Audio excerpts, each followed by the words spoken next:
In DVT, you can quickly add a breakpoint by clicking on the editor vertical bar. Execution is suspended whenever it reaches the corresponding line of code, for example during the UVM Runtime Elaboration, allowing you to perform further interactive debugging.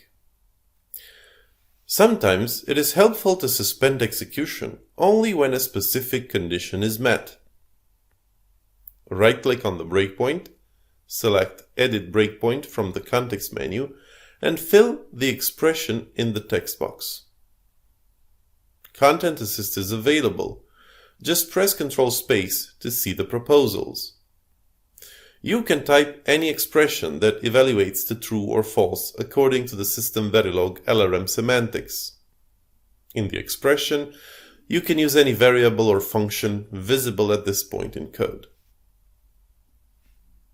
Press Enter when done, and press Continue to resume execution. Notice that execution now suspends only when the breakpoint condition is true.